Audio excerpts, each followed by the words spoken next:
This channel does not promote or encourage any illegal activities. All contents provided by this channel is meant for educational purpose only.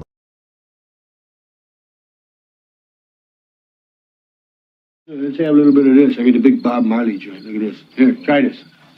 Carl, I really don't do this very often. You're gonna love this. Is dynamite hack. Watch out for this. Maybe one drag. Say you're in a Caribbean bungalow and you're kind of high. An exotic woman on the bed.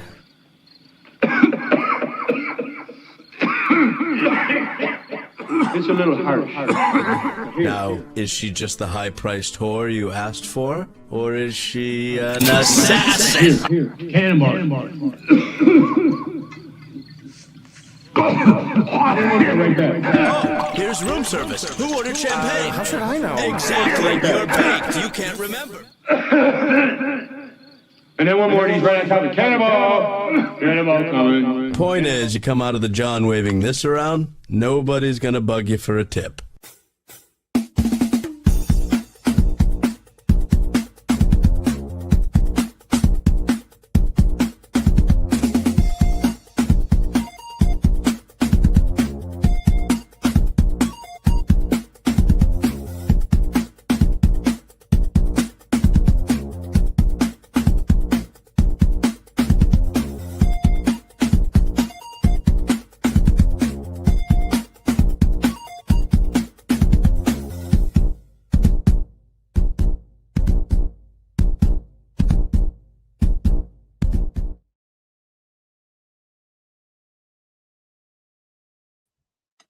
Whoops. Might help if I add myself to the fucking goddamn stage. What is going on? You guys are getting a highly professional, very polished kind of show here. What's going on, everybody? We got 13 good motherfuckers right off the rip. Wait, why does it say recording? Oh. I was like, wait a second. Why is that showing? All right, let's talk. Joey's been pushing this for a bit. Scott Amo, what is going on? Pat Paulson, lightning bolts in the fucking chat. I want to go over the well, I'm not going to go over the ownership. We're going to go over the Bustamante. I was wearing a hat. It's called you know what style this is? It's called the Go Fuck Yourself, Woodrow. I'm not sure if you're familiar with the style. What's up, Toker? Coming to Muy Caliente from the Australian contingent. Hey, boss. What do you say? We kill this guy? Oi, look at me. Look at me. You know what this is? Two bloody legends staring at each other. Fucking oath, mate. Fucking oath, mate. What is going on, Toker? All right, ladies and gentlemen. Jesus, we got a little bit of a crowd. Sweet. Hey, Bree, what's up?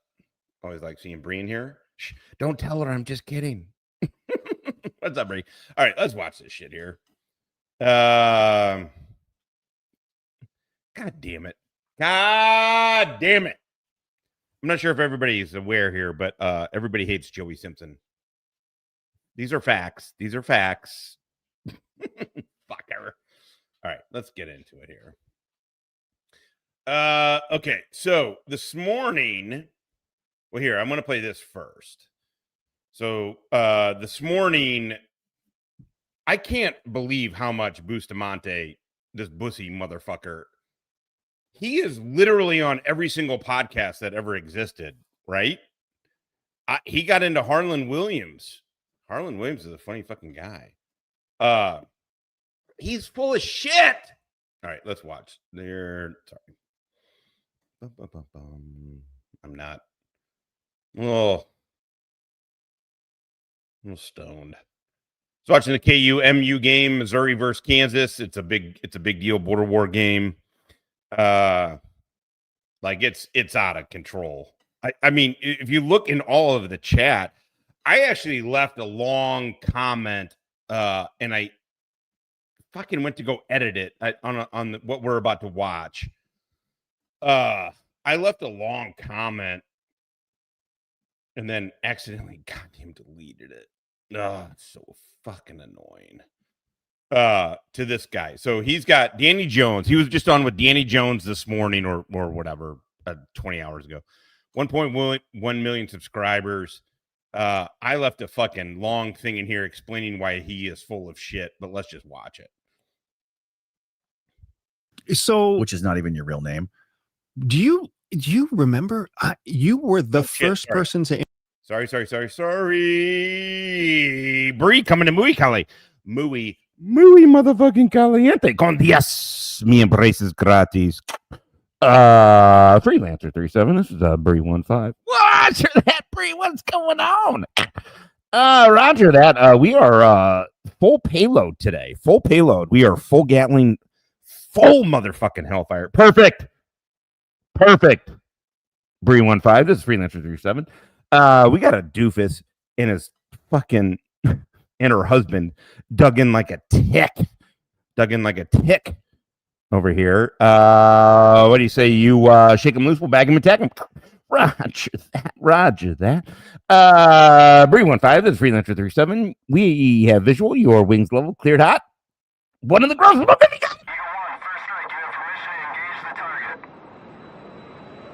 Shit. Sorry. Good luck, motherfucker.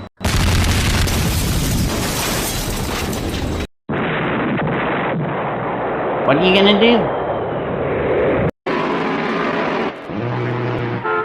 Honey, I'm home. Had that meeting with the gangster. I say eat a dick and continue to enjoy your dick-eating experience.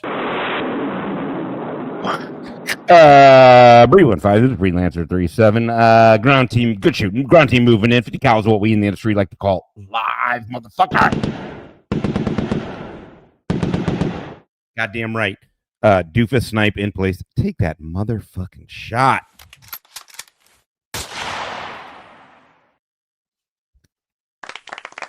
And the talk erupted in applause. Thank you very much, Bree.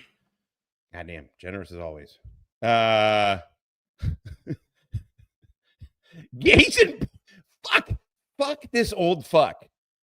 I hate to tell everybody. Shut up and sit down, you big bald fuck. The spy who shagged you. Fuck. Well, no, it's not, you fucking retard. Damn it.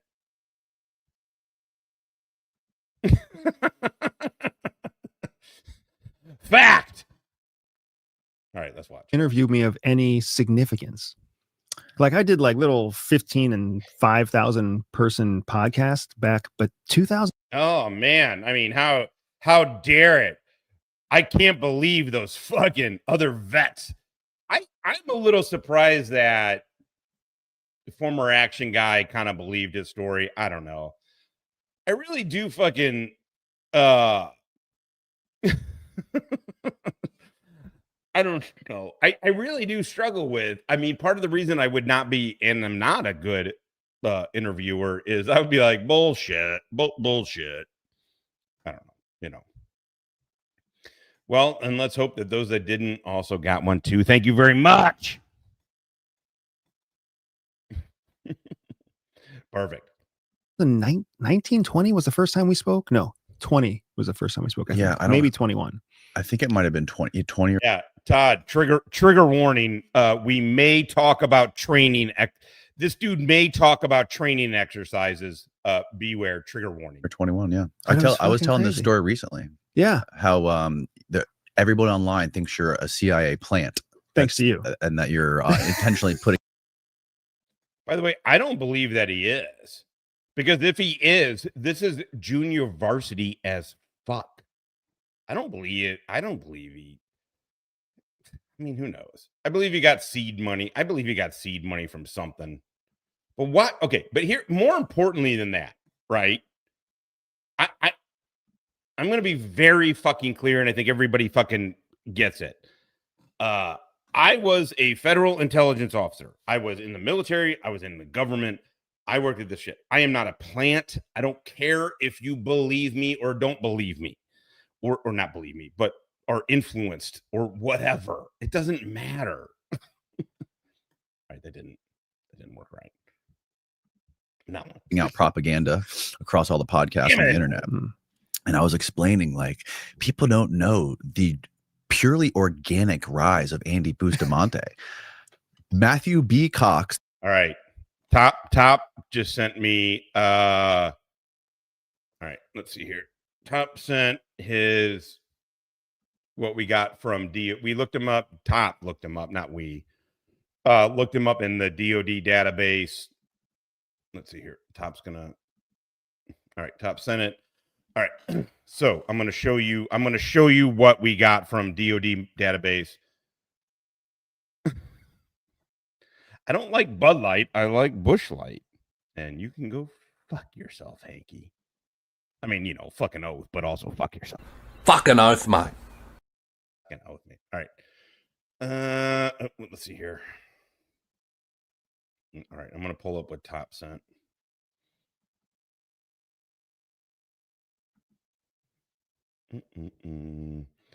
Okay, this is the one proving that he's an Air Force cadet. Also, this is his same name, right? This is his same name and with his correct birth date, which is the birth date that we got off of voter registration and other things. It was all open source. But his birthday is not in 81. It's 1980. All right, hold on. Let me. Why isn't this? Okay. So Andy Bustamante, July of 1999 to May of 2003, he was an Air Force cadet. He 100. What does this mean? This means he did go to the Air Force Academy. That's all it means. I'm not saying he didn't graduate. It is very, very odd, by the way, that his name doesn't pop up in the Air Force Academy graduate database that's online. But this shows that he was 100% an Air Force cadet at the Air Force Academy for 4 years. So I am going to say, I believe that he graduated from there. Okay, now let's look at his. This is from his active duty as an officer, I guess. Does it say officer? Oh, no, wait, that's the Air Force cadet shit. Wait, does he have anything other than the Air Force cadet? Shit, am I looking at the wrong thing? I'm sorry. Oh, yeah, here we go. Oops, sorry, guys. All right. This shows he was Air Force active duty. From May when he graduated the Air Force Academy of 2003 to May 07 of 2007, so 4 years, he was active duty. Now, what else does this dude claim? So within, oh shit, Donna, I haven't seen you in forever. How are you doing? And you're coming to Mugalande con Dios Dolores. American. Fuck yeah. Gift for Stella, for the Stella Toy and Treat Fund. I just took her to the store this morning, actually. And then came home and gave her a bath. Okay. So yeah, so he was 4 years active duty. Now, what I'm about to show you, and if you go to my community pages up there too, is that within that 4 years of active duty time,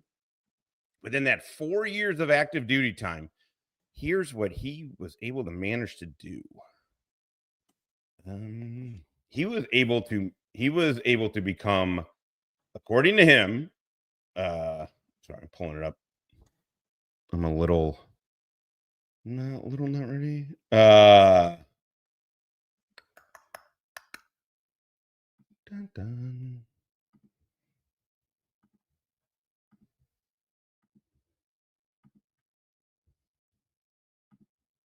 All right, so this is up on my thing. So, and again, I'm going to go to, this is the website. So I didn't do anything to this, but you can see over there, but I'm going to go to the website. Okay. So Biohacker Expo, February 28th to March of this year in Miami, right? This is what Andrew fucking Bussy is fucking claiming. That he's a former covert. He also doesn't know the difference between clandestine and covert. And also, he can't say he was a clandestine officer because this dude failed FTC. It would be like, hey, man, I'm a Green Beret. Really? No, I failed the Q course. Oh, so then you're not a Green Beret. Hey, I was gonna be a Marine. Oh, really? You know what they call those people? Not Marines. Guess what they call people who failed FTC, not clandestine case officers. So he goes by the case U.S. Air Force combat veteran. U.S. Air Force combat veteran. Deal with it. Sucks for you. U.S. combat veteran. Okay. Let's see here.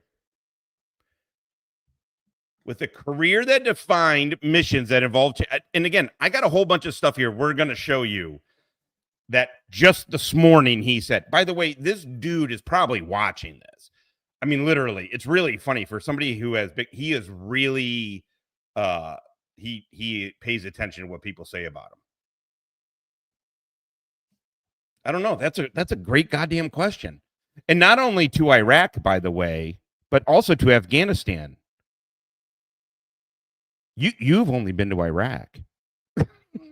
He's up on you. He's up on you, buddy. No, he claims here. Again, I'll show it. Okay.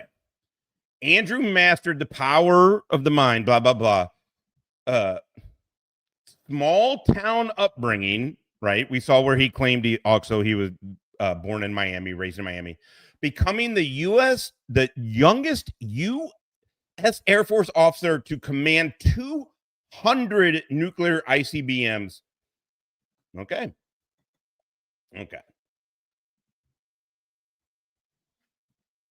I mean, the truth is, so am I. I mean, the truth is, I mean, technically, you know what I'm saying? Technically. Also, I want to be very clear. Being a CIA staff officer or desk officer, colloquially is what they call it, is a cool job. But it's also just a desk officer. He's a fast burner. Yep, 200. That's exactly right. All right, let's play what he says this morning. Okay. God, I got a bunch of shit to go through with him. The beauty of him is that he won't shut the fuck up. The beauty of this fake goddamn clandestine officer is that he won't shut the fuck up, and he lies, and he really doesn't have a problem with lying. Sorry, Stella is playing on the hardwood floor. She got her bone. Is that too? You got it, baby? There you go. Perfect. All right, let's do it. The true crime writer met you to help you with his book that he was writing, and you happened to be like a local guy in the intelligence community in St. Petersburg, so he somehow got a hold of you. Yep. And you helped him with somehow. All Bussy fucking does is promote himself.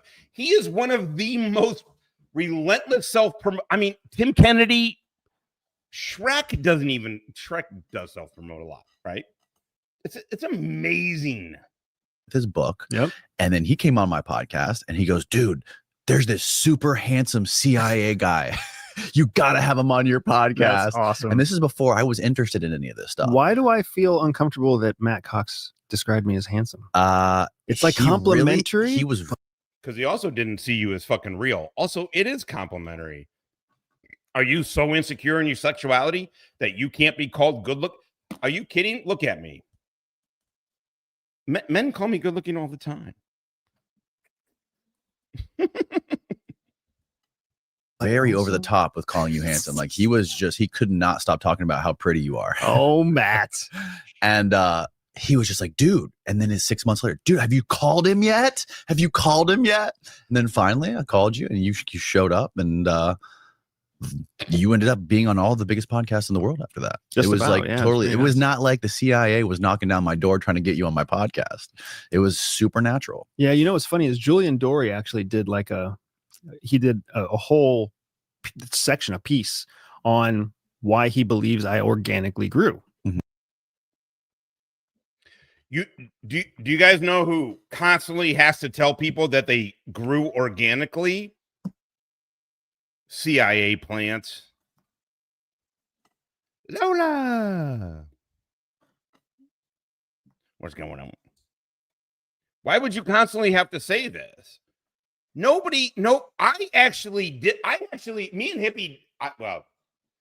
and Wally, in that sense, we did the fucking work. We were that guy. Nobody's constantly questioning us. Probably because they assume we are. Why he believes. Not me. That wasn't like nobody. It's really funny. Nobody ever believes I'm I'm not. I'm not bullshitting you. I am not. Obviously, I'm not. I'm a train wreck on here. Come on, give me a break. I'm not. No, but nobody ever believes that I am. Planted and fueled by CIA, and it was really well researched because Julian knows his shit. Like my point is, the only reason that you ever fucking get people assume you're a fed up is because you cultivate that fucking persona. Todd. Because Todd, this guy, they really, really want to show you how fucking keyed in they are. I don't give a fuck. I'm happy I'm not keyed in anymore. I'm not. What would I be trying to influence all of you to do? Smoke weed? I'm probably a bad. I like smoking weed. That's it. No, I'm not. Also, you can question me all day. I will tell you the truth. It's stupid. Julian's a pretty brilliant guy. Nobody believes I'm a fed up because I'm not a fed up. Because I can tell you. Because the way I talk it resonates that it's true. What would be the fucking end game of me of any of this? How is this dude raises suspicions every single time he opens his mouth? That's not the gray man. This dude is blinking neon. In reality, he thinks he's super brilliant. And that's very frustrating because you're like, Julian, you actually are smart. You're just not smart enough to not call yourself smart. He's the best, dude. Yeah, he's a galaxy. By the way, all of this, I just want to go back. I'm going to go back a little bit. This is him. The problem that this Bussy motherfucker has is that he needs you. All of his credibility relies on shit that isn't true. And so he needs you to believe that maybe he's a fed up. He needs you to believe that. I can tell you straight up, I am not. Right, when it comes to this stuff. But this is the first time you're actually. Also, nobody, literally nobody has ever accused. I've come on here. People have said a lot of shit about me. Not a single one of them has been like, I wonder if this dude's a fucking actual intelligence community psyop. Able to promote your book that you've been working on for years. And you finally got the CIA to sign off on all the covert ops you've been doing in your whole life. Because you're one of the guys who has so many interesting things to say, and you have such a unique perspective on everything that's going on around the world. God, I can't believe Danny Jones. Come on. You need. Also, here's what I do appreciate, by the way, about this Danny Jones guy. I don't know who he is. I've literally never, ever heard of him. He's got 1 million something, but he's whatever, 1 million subs. Apparently, he's a big deal. Never heard of him until looking up Bustamante. I appreciate the shitty collars that he has. Thank you. Thank you. Somebody else in this YouTube game has as shitty collars as I do. Thank you. World. But you can't talk. You've never talked about any of the stuff that you've done in super detail, but now you can. And it's been really frustrating because CIA has to, when you sign up for CIA, when you're recruited by CIA, when you volunteer for CIA, whatever it is, you sign 2 secrecy agreements. Nobody ever talks about that. We always just talk about, oh yeah, we signed a secrecy agreement. No, you sign 2. Good luck, you sign motherfucker. one that is a contract with the Central Intelligence Agency, and then you sign one that is a criminal liability form with the U.S. federal government. Mm-hmm. So at any time, you are always exposed to double jeopardy. Right. If you violate the rules and you talk about something that isn't approved by CIA, they can either pursue you criminally or they can pursue you in a civil court, but you are always exposed. What the fuck does that mean? Like, literally, what did this dude say? What the fuck did this dude just say? Nothing. Literally nothing. So they make it very clear to you that that's kind of how they approach it. And as a result of that, it keeps most CIA officers very, very quiet after they leave, because there's double jeopardy here. Yeah. I could be held in criminal court under a civil case, or I could be hit with a civil case, or I could be hit with a criminal case. So for me, hold it up for people so you can see. Yeah. So for me, when my wife and I set off to write this book, fucking shadow cell. How gay is that, Stella? Row. Like 2 boys fucking gay, boss. That's how gay it is. Shadow cell. It was 2019 when we sent our first email to CIA and said we'd like to write our story. Oh my God. What are you bringing, Master and Retired? What are you bringing? I'm trying not to call you by your first name. What are you bringing pesky details in here for? For fuck's sake. Pesky details. And the world and geopolitics were at a place in 2019 where our story seemed like it might be something that the world would, like CIA would let the world read. It was the kind of waning years of the Trump presidency. He was, talking about increasing transparency and declassifying, multiple different types of case files. So we're like, let's try it. CIA came back and said, yes, we approve. You can tell this operational story. We wrote the book. This is what got me. I mean, besides the fact that he's about to change his story also, and I'm gonna prove it. You don't have to take my word for it. I'm gonna play his videos from like a few days ago that I just covered, where he claims a different story about the mole thing. Here he's about to claim that he was a shitbag officer and a shitbag Air Force officer, and then that's why they got him with the mole. Remember on Sean Ryan, which literally I just played 2 days ago. By the way, I got copyrighted on the Sean Ryan shit. I kid. I just left it. I said, nah, you just don't monetize it. Whatever. But man, Sean Ryan's got a copyright thing. He claimed to Sean Ryan that he was so shit hot that he got pulled from Africa to go work more strategically relevant operations. Cocksucker. In 2020, when multiple different types of case files. So we're like, let's try it. CIA came back and said, yes, we approve. You can tell this. Also, if you've literally ever dealt with classified information, this is not how that works. At the fuck all. And I have never ever. There's no reason, because I was never employed by the CIA. So I have never been through their review board. But I can tell you right now, if you know anything about classified information, very specifically sources and methods, then you know what he's about to say here is complete and utter bullshit. Operational story. We wrote the book in 2020. 1 year. Didn't take us years to write the book. It took us 1 year to write the book. 2020.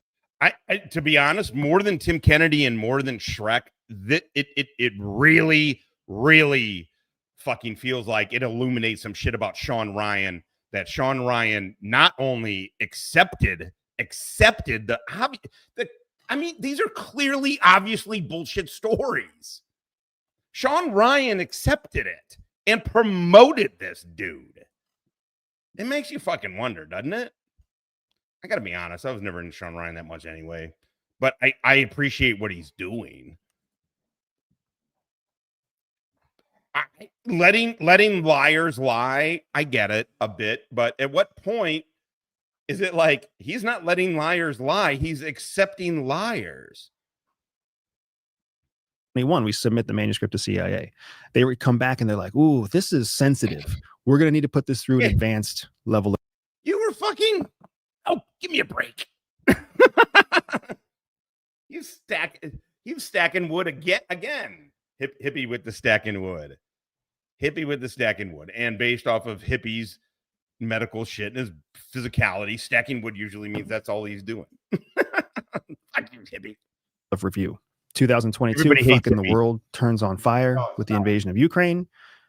We have China spy balloons in the sky. We have Iranian, incursions. We have multiple conflicts in Yemen and Syria, and it's the fucking world's on fire. And CIA comes back and they're like, "There's no way this book's ever going to be published. Like, you can never talk about." What the fuck does Ukraine have to do anything? He's talking about China.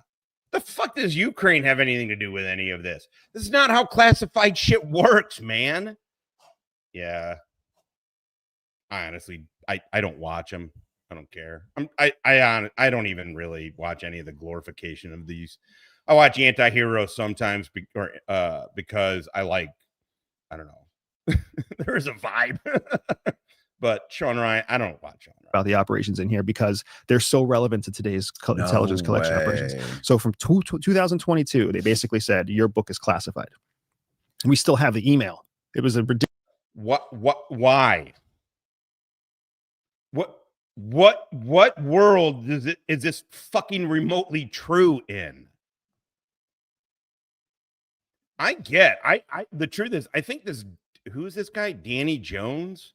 Have you guys heard of Danny Jones? I've never ever heard of this dude until fucking Bussy. He feels like one of those pay to play. Yeah. This is all horseshit. Ridiculous email. The premise and content of your book is classified. We knew it wasn't true, but you can't. No, they might have emailed, but probably not. You can't argue over email with CIA. Also, wait a second. No, that's ridiculous. They would not email.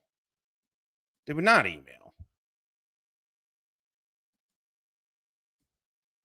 Is he? Yeah, good for him.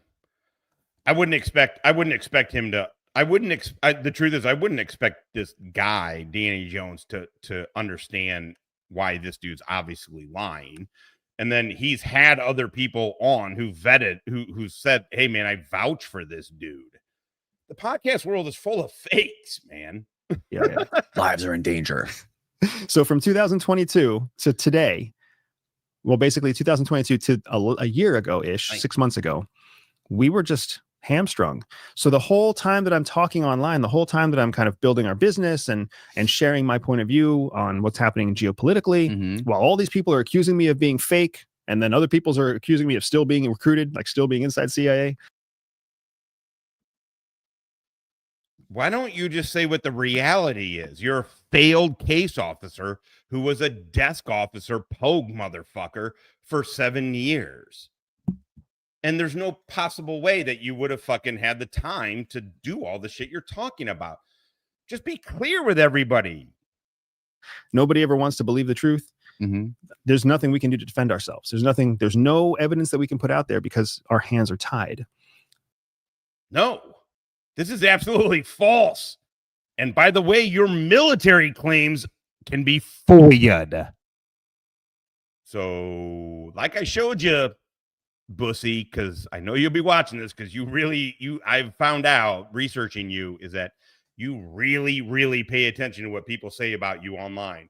So even though there's probably only going to be 200 motherfuckers that watch this, and I'm so little of a channel that it doesn't matter, you're going to be paying attention. He's not still being recruited. By the way, he's not. Now look, is this me saying the CIA and other intel agencies aren't playing fuck around in the fucking social media space? Of course not. I can tell you firsthand, we were. We were doing counterterrorism We weren't trying to influence anybody. We were trying to find dudes. But and again, not me, but other people that I worked with in the elements of what we were doing were looking into this shit. So of course, there's fucking information operation. Of course, there's psyop shit going on. This dude is not that, though. This dude is not that. This dude is just a liar. He's a liar and a huckster who wants to sell you on this idea. Look, man, I couldn't tell you fucking jack from fucking shit right now. I haven't worked in a skiff in 6 years. Since 2018, I have not been in a skiff. I don't know shit. Also, when you get on to a fucking, like I worked Africa. Outside of Africa, I didn't know what the fuck was going on. I didn't care. You don't have the fucking time. You just don't have the time to give a fuck what's going on in any other area than the one you are covering. My portfolio was Sub-Saharan Africa, Trans-Sahel, basically. Mostly 1 or 2 countries, but Trans-Sahel, right? I didn't give a fuck about anything else that's going on about that. They didn't make you this. Analysts like to make it out like there's some kind of like omnivore knowledge person, and it's just impossible. Is that 7 years? All right, well, fuck you and your math. Whatever. To just continue boring you with the story. I say? 6 years? 6 months ago, 8 months ago, 7 years. CIA, my wife gets involved, and my wife is brilliant, introverted. She has anxiety disorders. She has all sorts of issues that just make her not want to pursue conflict ever. She goes through the manuscript and she's like, this book is definitely not classified. Like, it's sensitive, it's telling, it's truthful, but it's not classified. So she writes CIA and says, I would like to challenge your classification. Hey, baby. Thank you. All right. Stella's like, oh, you're gonna talk now? Let's play, baby. Even though I took you out, I gave her a bath today. I did it for the first time at the house. Normally I take her to the groomer or do it at this. They have this like do it yourself thing, but it's like $10. And I was like, you know what? Fuck it. I'll just do it at home. All right. You good, babe? Okay, let's do this. CIA writes back and says, you have no right to challenge our classification. My wife has a law degree from here in Florida. She was like, I actually do have a right to challenge that classification. So she finds an attorney. Hey, is Woodrow in here? Woodrow, we found some shady fucking. I actually, I'm not even gonna say we. He dug up some very, very questionable about where this dude and his wife got their degrees from. Listen, you're not going to get hired by he obviously has his bachelor's degree from, I believe, from the academy. I mean, it showed he was there. We just showed it. DOD manpower showed he was a cadet for those 4 years. I believe he graduated.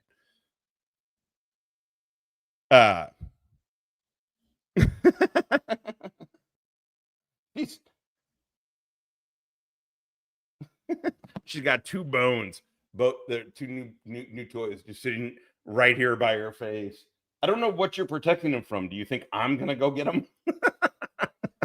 Okay. A guy named Mark Zaid, probably the most successful, most high impact attorney in Washington, D.C. for all things related to classified information. So if you don't know the name Mark Zaid, you should.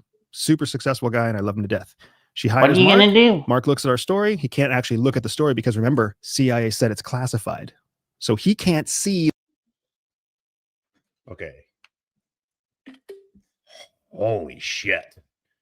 All right, that's a good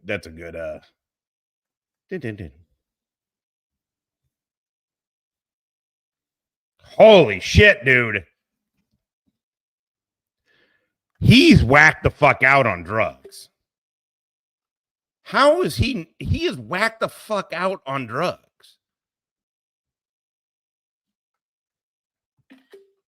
Shadow cell. Fucking douche. Amazing. God damn. I know. Look at this dude. This is kind of shit that Ernie got fucking arrested for. The story. Wow. But he hears our case. He's like, so you're telling me that you wrote a book, you'll stand by the book and say that it's not classified, and that the Oh, that's how it works?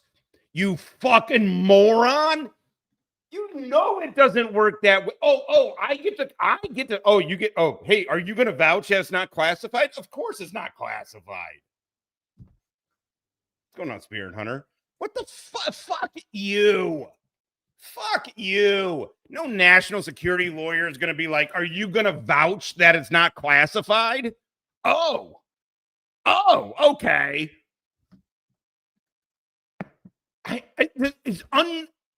It's literally unbelievable. Like, as in not at all believable. As in, these aren't lies that would be baked into your cover. Your cover is meant to pull away from what you're really doing, not to draw suspicion, not to draw fucking people going in to look at your shit. Everything this dude does begs dudes to go look it up. Guess what? We can't look up the CIA shit, but we sure can look up the military shit. Motherfucker. Let's see what you got. content of the book is what we explained, and I'll tell you in a second. And she explained to him, yes, everything you're saying is truthful. CIA put us into an operation where we were intended to be bait. So wait, this is, by the way, this was released today or whatever, 20 hours ago. Okay. 1 day ago, but meaning it's brand fucking new. CIA super spy finally breaks cover.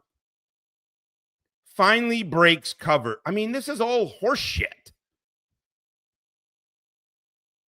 But I mean, you can't.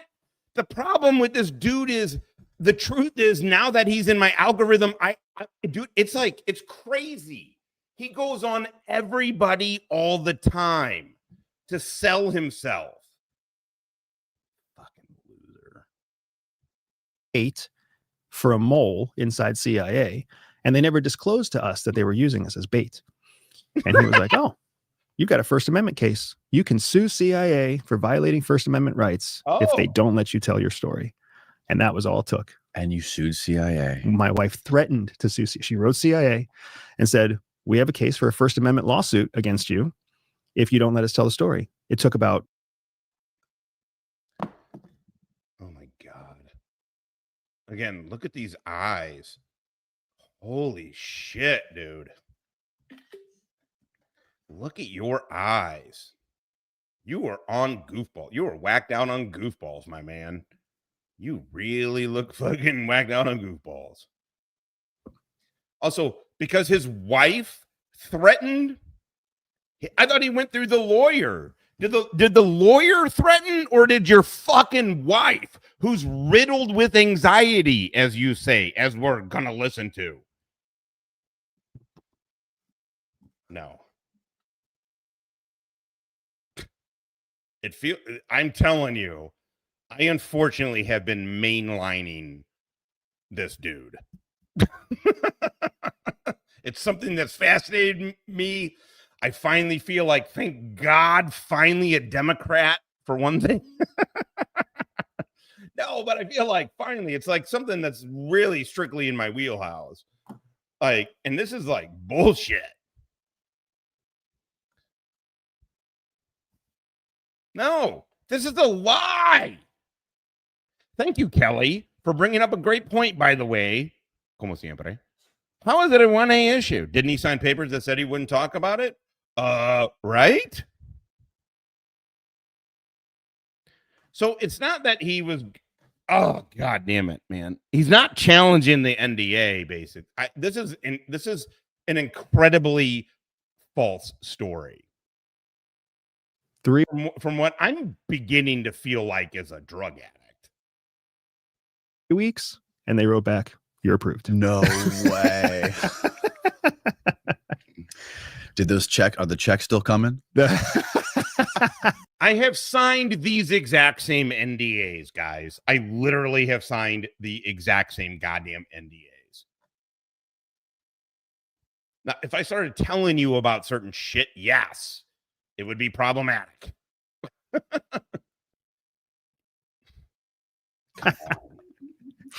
So yeah, Or did they slow down? Yeah, right. We'll see. We'll see. That's wild, man. So that's the story. That's how it got there. It got there exclusively because of threatening legal action against CIA, and they did not want that press. And it took over 5 years. It's unreal how big of bullshit this story is. I got more, by the way. 3 years of fighting, more. And yeah, a 5-year process between the first request and the last approval. Wow. I haven't even shown you guys all the shit that's been dug up on this guy. By the way, that letter that he wrote to that chick's book, I couldn't even get past the beginning of it. I know what the book is. She claims that she was running sources in fucking Libya and shit. And it was like, all right. I mean, let's not get crazy. But like, obviously there's chicks and CIA chicks running around everywhere up there. But anyway, that's the book.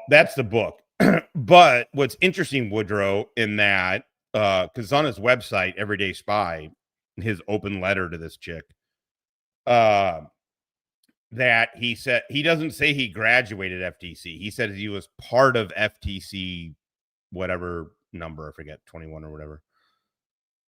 So there is I've only read the first 100 pages, and it's already fascinating. Thanks, man. You talk about there's a country in there that you can't name, and you called it Falcon. Right.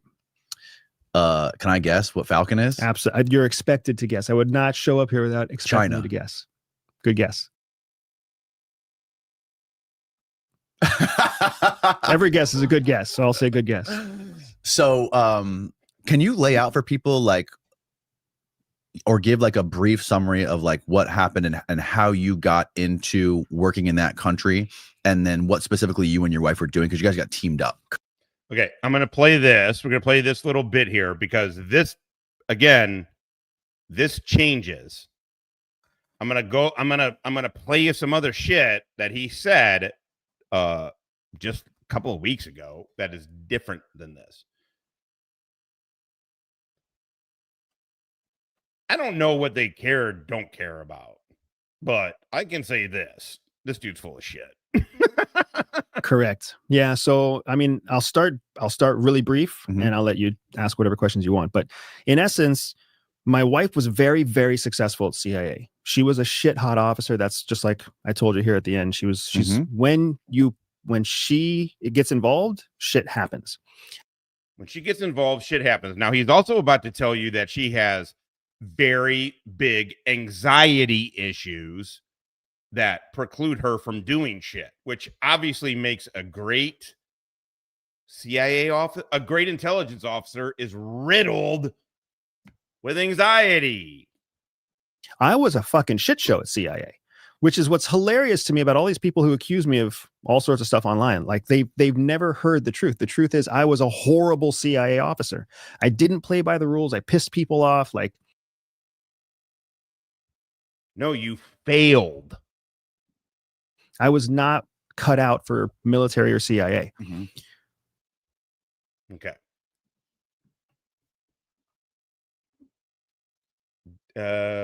Shit. I gotta find oh, damn it. Damn it. I don't have it shit, I thought I had it handy. The what we watched yesterday was that he told Sean Ryan in 2023 that he was so shit hot that they pulled him from you guys remember that he pulled them from the third world countries into the more strategically relevant hard targets. That he was so shit yesterday, he was so shit hot that he got pulled into it. Now he's so shitty that he's gonna go Because I wasn't good, quote unquote, good at following instructions, I got all the shit jobs. So I was out there talking to extremists and pedophiles and, weapons smugglers. Like I was doing shitty operations that your really successful people weren't doing. My wife was doing all the really important operations. So we meet at CIA, we fall in love and we start to date. And now they have both said, and I'm going to play it here in a minute. They have both said that they met when they at the introduction in the auditorium, when all the new cohort comes in. We're approaching marriage. And at the same time that we're getting ready to get married, CIA identifies they have a mole inside the agency, a mole that they've never disclosed to the public, a mole that was advised to them, not even by their own internal group. An allied country sent us a message that said, hey, we have intel. That you have a mole. That you have a problem. Where was the mole specifically? Inside CIA, inside one of CIA's most sensitive intelligence collection, we call houses. Was this an officer? I mean, this is so ridiculous. Listen, first of all, China is 100 all you have to do is fucking Google. China is 100% our main counterintelligence threat. I worked counterterrorism. My ex worked China. She was China for DOD. I'm telling you, China is without question our largest CI counterintelligence threat, hands down, period. End of story. They're out in the field, or was this somebody like in Langley? They didn't know at the time. They didn't know if it was a person in Langley or a person in the field, but what they knew is that the person was highly connected because they were able. So they didn't know. So get this. Everybody. CIA has a mole, a high-level placed mole in China branch, in China House. They're large, a hard target, but they don't know where he is, and they told him. They told him, but they didn't tell him.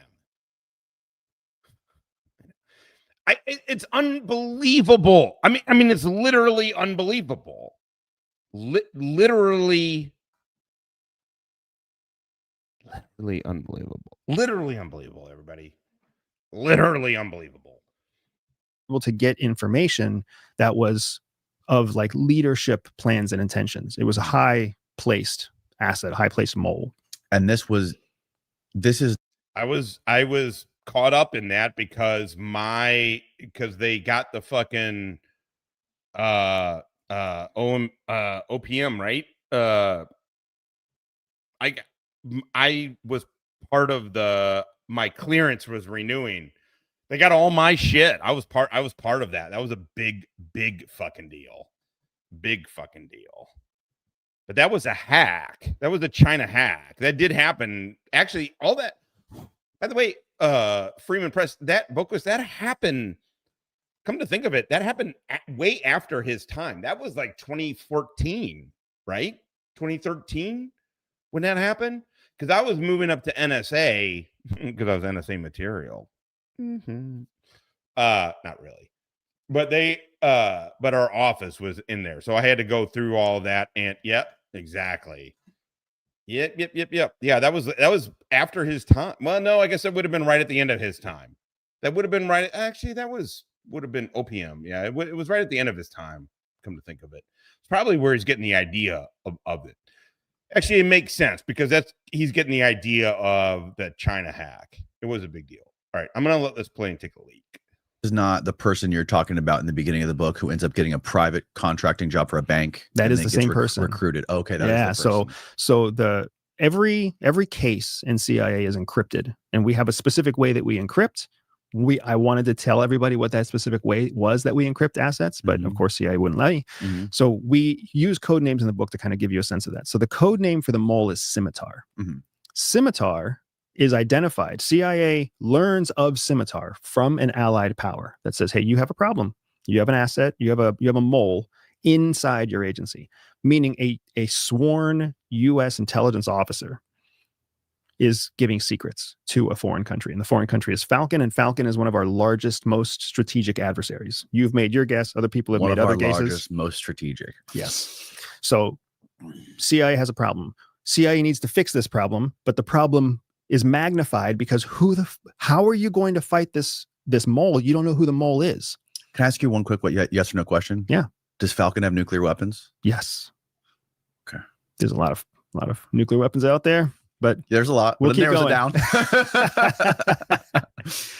So CIA has to find a mole in Falcon House, which means they don't know who the mole is, but they know the mole is in Falcon House, so they can't trust any fucking buddy in Falcon House. So when they go to build new operations, they can't look inside their own most talented division. So fuck you, that is the most talented. Suck a dick. Suck a dick, the most talented. Only fucking hacks want to go where everybody else goes. Fucking true fucking barrel-chested freedom fighters want to go where nobody goes. Because you don't want oversight. They have to look. This dude's story doesn't make any sense. I'm not the only one. Trust me. I don't know. You guys can share. I don't know if you guys know other intel people who are on here, but show them this. This doesn't make fucking sense. Look, the thing that this dude does is he uses the CIA shield as a weaponization. Because one, he thinks you're not going to look into it. Also, it seems to be he's been, at least through third party people. Sorry. This is bothering my hair thing. My hair always bothered me. Anyway, yeah, he went through FTC. I believe it. I believe he was in the CIA. But he believes that you can't look up his shit, or you can't fucking do anything. This is all bullshit. This is all fucking horse shit. Outside of the division, and they have to look for people who have no reason to have ever been connected to any high stakes operations. And that's how they find my dumbass, right? Chasing Stakes. files and gun runners. High stakes, because you were dealing with. Why were you dealing with pedophiles and gun runners? By the way, gun runners are very, very explicitly DOD people. Politicians and cabinet members of a country, that's CIA. DOD, we get the gun runners. That was my target audience. And you can get what I mean. Like, that's who we looked at in Africa, was very specifically gun runners. That was our shit. Not that we were the best at it, but that you have to understand when you put in for operational interest, which this dude doesn't know shit about any of this.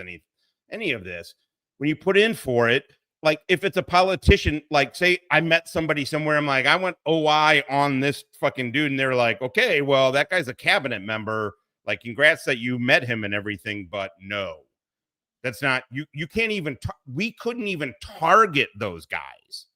We couldn't even target. Everybody has their lane. Fucking this guy. Oh my God. He can go fuck himself. This guy can go fuck himself. I mean, the thing is, it's not the lie. It's that, man, like full legit, guys. Go look up the ODA that got fucking hit up in fucking Agadez in Niger, the Agadez region in Niger.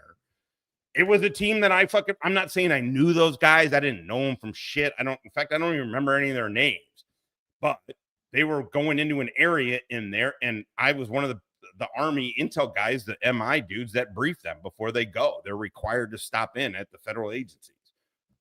And we stopped them. Dudes got killed. Look up Mali. Look up Mali. I'm telling you right now, SEALs, Delta, SF, motherfuckers were killing dudes in fucking Africa. They were getting at some terrorists. It was great, man. Fucking great. Mm-hmm. And they find my wife, who's doing super sexy stuff in a completely different part of the agency. So they find the two of us and they bring us in and they're like, we need the two of you who are about to get married. Mm-hmm. We need you to build new operations. It was in because China. We were not part of Falcon. In China, probably our number one strategic fucking adversary hey, we need you, dipshit, you FTC failure, to fucking start teaching us how to do intel ops in China.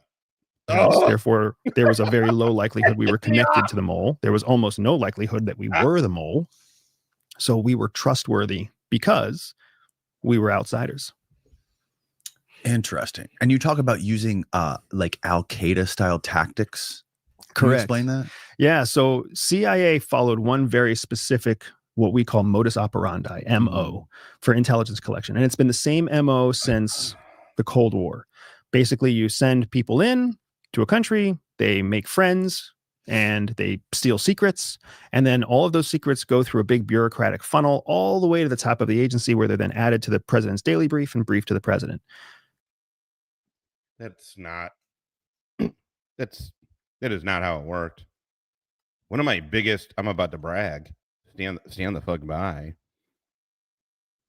Like literally one of the coolest things. And I hated, I was an analyst for a little bit of a time.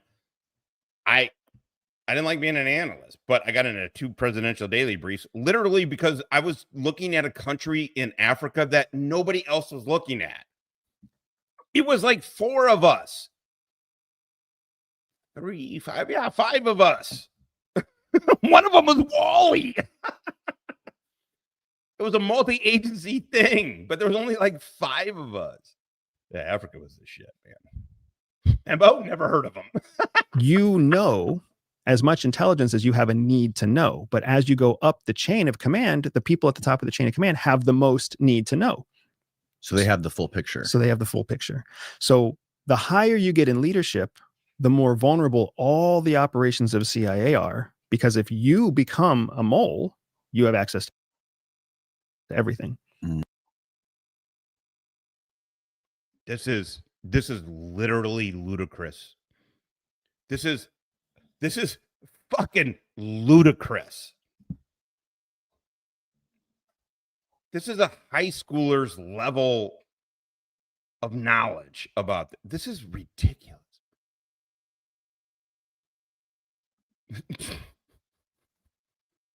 Right? And what do you think of Todd, Kelly? Todd's a joke. And so is this dude. One of them has 2,000 followers. One of them has 500,000. They're both a joke. Todd. So Falcon House, who was under significant pressure because they had a mole, they had a penetration, they were having problems with operations. They were like, we have to find a way to fix this. So when they called it, China House said, hey, we are the according to this fucking doofus, the crown jewel of the fucking intel targeting game. And they're like, hey man, we fucked it up. Hey, Bussy, get in here and unfuck us. Listen, they were like, we need you, Andy and Jihi, we need you guys to create a new method of operating that controls the flow of information so that we can still give the president intelligence, but we can also protect the sources and methods that we use to get that intelligence. Wait. Up until they consulted with a failed FTC graduate, they had no idea. The CIA had no idea how to deal with sources and methods. Get out. I mean, this is fucking stupid on its face. This guy, I do believe he was CIA. I believe he was. I believe he failed FTC and became a SOO, a desk officer, a staff operations officer, which is a plans officer, which they have unclassified open source video recruitment videos on that I played for everybody, yesterday, day before. And they say, we're desk officers, we're DC based. Now, was this dude under true name status? Probably not. I mean, you get an email that's like, we're going to call you fucking Steve Buscemi, or, obviously that's not. But you know what I mean? Like, you're going to be Joe Blow. Okay, cool. Yeah, okay, so you're not under true name status on your email. This is exact Pico. Yeah.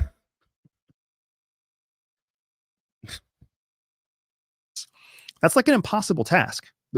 We learned in our training program the same way everybody else learned. Like, you can't teach somebody algebra and then say, we need you to find a new way of doing algebra.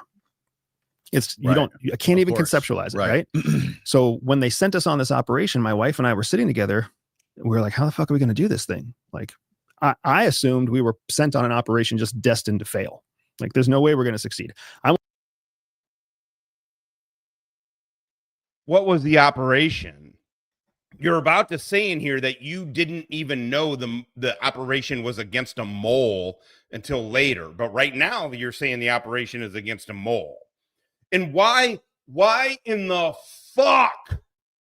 Never in the history of anything have they ever just let two people like, hey man, we're going to put you on the super high profile thing and not give you any guidance or fucking supervision. Go.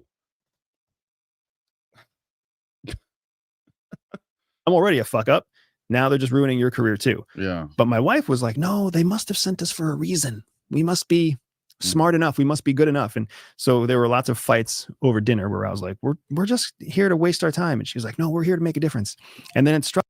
Well, it's really good that you were going after one of our main fucking adversaries in China, whose SIGINT capability basically fucking very much mimics ours. And you're just openly talking about it in a house. And you guys weren't even married yet. So basically some chick at the CIA that you're talking about highly sensitive operations over dinner at. Okay. In your DC townhouse. Truckers. God, DC. God. I love DC. I got fooled. I'm not going to lie. I got fooled. I loved being in DC and doing this shit. And then there was too many motherfuckers like this guy. Too many. He was like, you know what we could do? We could just copy terrorist operations and use them for CIA collection. What? Because the United States had been fighting a global war on terror for the last 10 years. Right. Nobody else was fighting a war on terror. Russia wasn't, Iran wasn't, North Korea wasn't, China. This is a very, I mean, this is a highly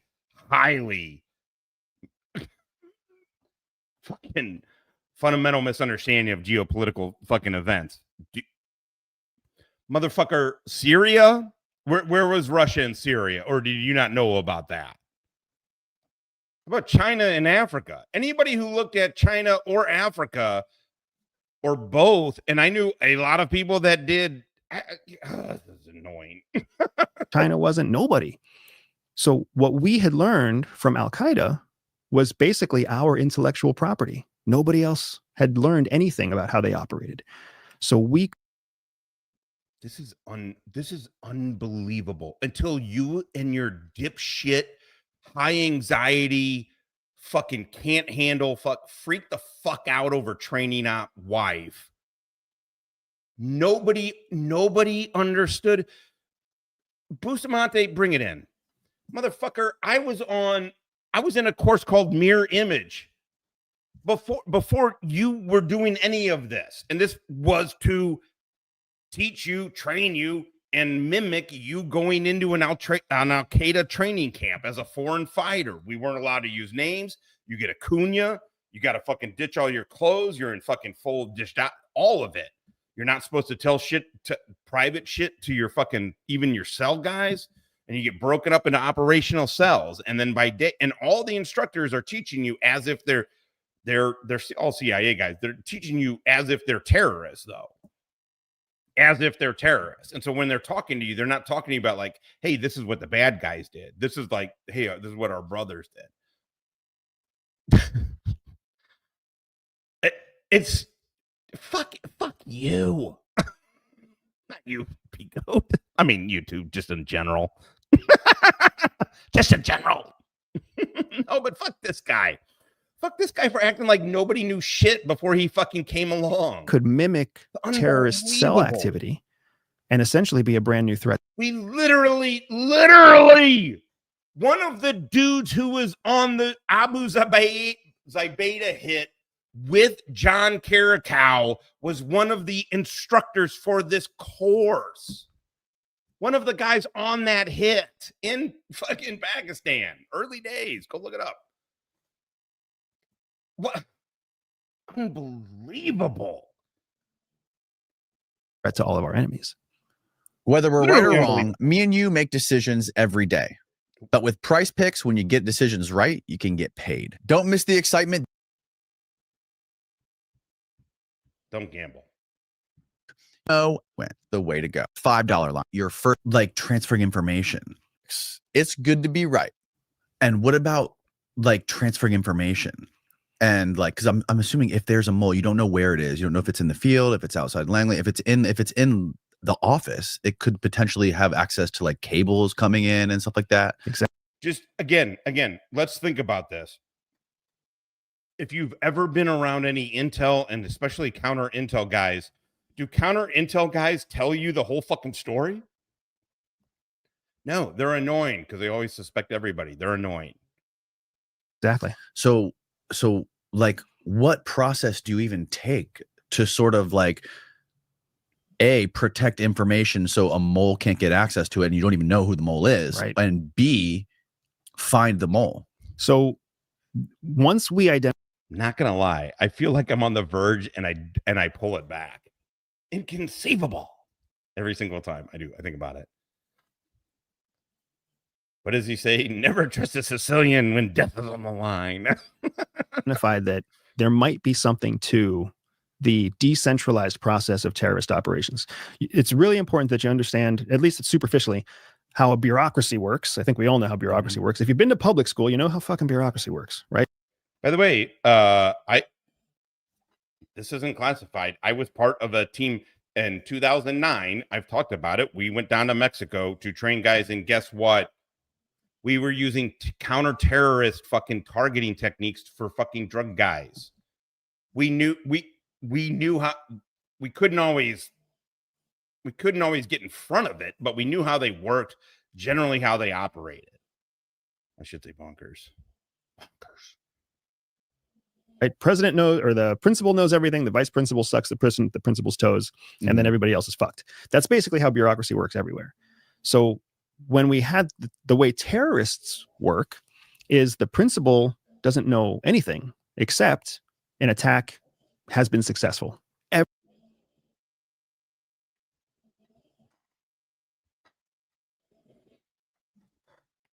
I can't even begin to tell you how wrong this is. It's unbelievable how wrong this is. You might as well try and put a cassette into a CD player or a triangle into a square, man. It's not the right shape, Doofus. It's not the right shape. This is one of the most ridiculous fucking things ever. If you've read a single line of a single book about counterterrorism, this is not how it works. This also isn't how we understood it very well. Again, we couldn't always get in front of it, but we understood it very motherfucking well.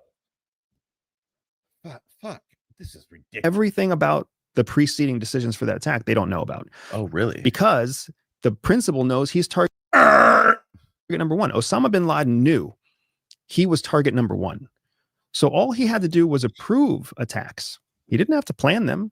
He didn't have to know when, where, how, who, whatever. He just had to say yes. So he had underlings and how in the fuck does John Carricow not say something about this dude? It's fucking ridiculous, John. Come on, man. I'm not a big fan of that guy. I don't like that he leaked it. Whatever. You can couch it and fucking he tries to couch in some morality. Whatever. I don't like that he leaked it. I don't agree with that. I feel like it's a snitch. He's a rat. But holy Jesus, John, you were part of fucking the fucking CTC. What the fuck, dude? How do you not call this dude out? Underlings and different cells would plan different types of attacks. Run the suggestion would go up the chain through a courier, and the courier would say, I can't believe how I didn't watch all this. Holy shit. This is fucking retardation. Hey, cell A wants to blow up a train in London. Cell B wants to attack an airport in, Kuwait, whatever. And then all the person above them had to do was say yes or no. And then the biggest successful attacks would basically continue going up the chain. So everybody in leadership didn't know anything about the details of what was happening underneath. Each cell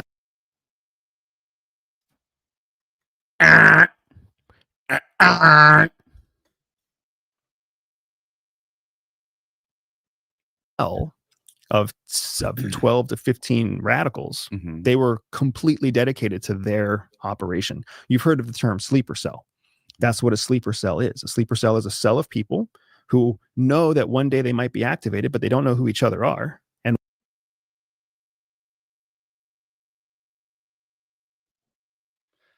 I honestly think this dude's on drugs, man. I'm kind of legit. Look at his fucking first of all, this I have been working counter-terror. I've been studying counterterrorism before 9/11. I was studying Islam. I felt like there was something with the counterterrorism shit. Plus, I also wanted to be in a specialized shit. I joined the Marines in '93, right? So I wanted to be part of specialized shit, and I knew that counter-drug and counterterrorism were like the two things that we're going to get. It didn't seem like we were going to get into a 20-year protracted fucking horseshit war in Iraq and Afghanistan, right? So I was like studying Islam. I'm like, I'm going to be part of it. When I got selected for MESEP, Marine Enlisted Commissioning Education Program, went to OCS and all of that, I wanted to be an intel officer so I could go into the HUMIT. I wanted to do all of this stuff. And I was setting myself up on this for a long fucking time. Oh, this goes against everything anybody knows about counterterrorism. I mean, open source or not, it's so ridiculous. But look at him. No, I used to be. I don't feel like I am anymore. I very much used to be whacked out on psych meds to a degree. Look at his fucking eyes, man. I don't know. And he's telling, I mean, the thing is, he knows what he's talking about. He's lying about. I mean, he knows in his head, this is a story I'm telling. This is the lie that I am telling. But his eyes look exactly like Kaiser. And when they're activated, look at that. This dude in 2025, again, this is from yesterday. In 2025, this dude is talking about sleeper cells. They make all of their decisions internally, fully decentralized. Wow. So we were like, well, what if we did that from within CIA? What if we made a cell where we made all of our own decisions, right? And all we told leadership was the final plan. We didn't look for their. So you worked with no oversight. So a dude who failed FTC. I'm glad I'm going over this with you guys. I did not listen to this part. I didn't listen to this much. This guy pisses me off a lot when I'm listening to him by myself. What are you doing, babe? Sorry. From within CIA. What if we made a cell where we made all of our own. So he makes all of his own decisions. They have zero oversight. And then they just tell they're working China. Are you fucking kidding me? Anything you do against a hard target, anything you do against these dudes has unbelievable oversight. So now all of a sudden, this fucking doofus wants us to believe that the CIA said, you know what, man, you failed FTC and your wife has anxiety issues. Why don't we feed you as bait to this mole? Oh, thank you, Tom, for the avatar. You fucking. Ground control to Major Tom. Your circuit's dead. There's something wrong. Can you hear me, Major Tom?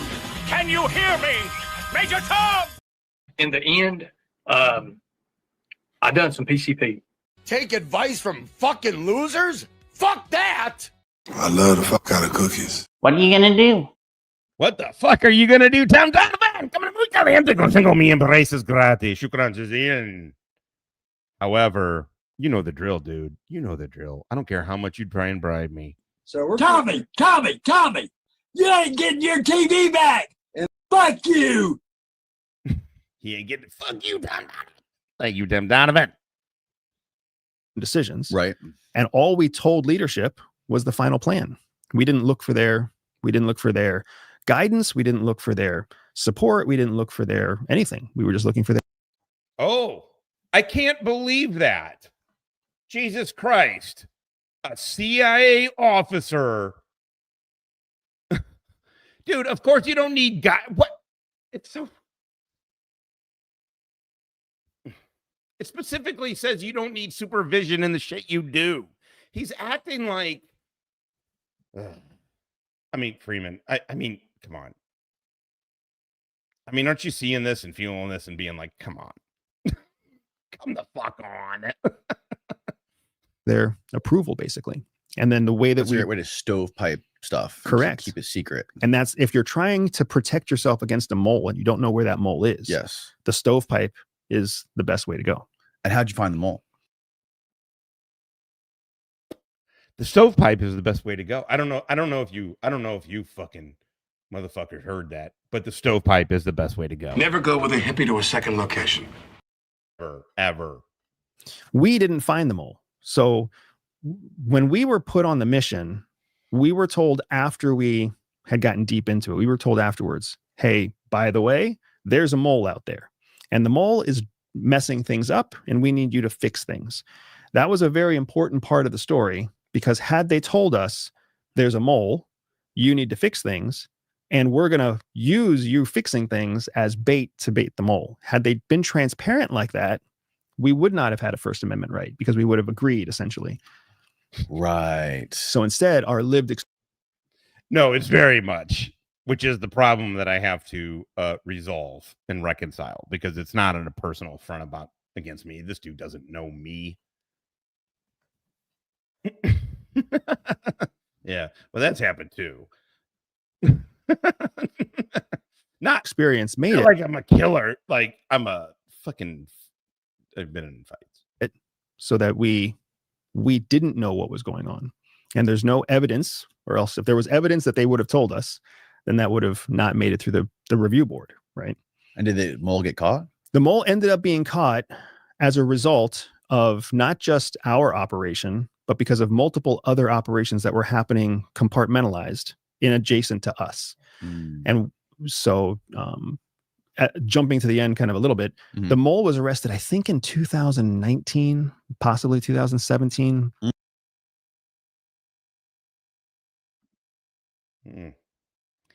Right. So if he was arrested, by the way, that's open source. Why can't you talk about it? I mean, I get how you could maybe if you were in I totally get if you were actually involved in it, how you wouldn't be able to talk, how they'd be like, you're not talking about it. But you weren't involved in it. I'm not sure. Was this public? Like, was it in the news? It was public in the Department of Justice, like archives, which are publicly available. It was public in the Department of Justice archives, which are public, which means it's public. What? This guy. Available. There was no headlines though. Because the headlines are not headlines are a little bit more controlled than we think they are. They are? Yeah. What? Yeah, because it's really easy to publish something and not tap a journalist on the shoulder. Okay. right? And the mole purpose after we had already left CIA. Oh, wait.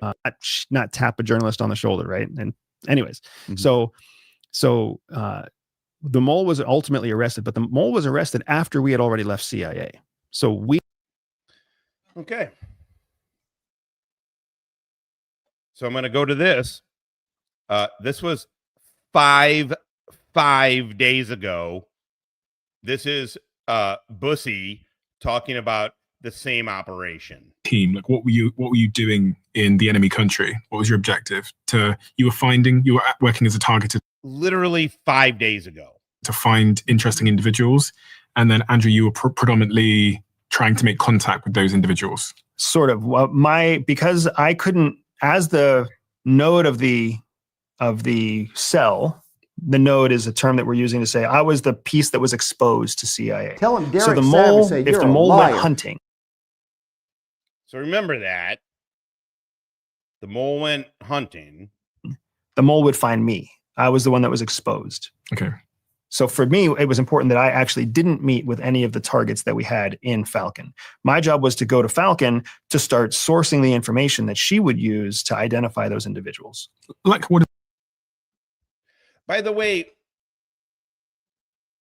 my job was not to go run networks. My job was to source information that would feed her targeting.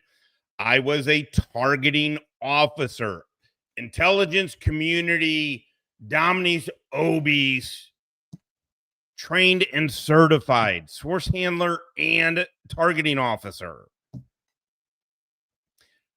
If you are a human person going to source information somewhere, you are doing it you are collecting information. You are running sources. You are doing you are spying. This is all bullshit. He's saying words that it's all bullshit. He can fool. I get how he fools people who aren't familiar. I do. But I'm telling you, all of this, it's just like dog whistles fucking glaring to me. What does that mean? So whether it's something stupid like a phone book or a thumb drive, whether you're picking up a dead drop from somebody else. So consider in Falcon, we would have already had other case officers carrying out operations. Yeah. So we might have a case officer who was able to extract information from a military database. And that military database has all the weapons engineers for Falcon's Air Force. By the way, that specific collection is a DOD collection. And they deconflict a lot of this shit. I've told you guys multiple times, to give you an example of being in these meetings where they deconflict the shit literally comes from the White House, comes from National Security Council, comes down, boom, CIA holds their fucking meetings, boom. That's really the reasons I was in Langley, the times I was in there, was for that, to deconflict all of this shit. That case officer and stuff, anything that has to do with DOD and all that shit, that's DOD handlers. That's DOD collection efforts. That's DOD collection platforms.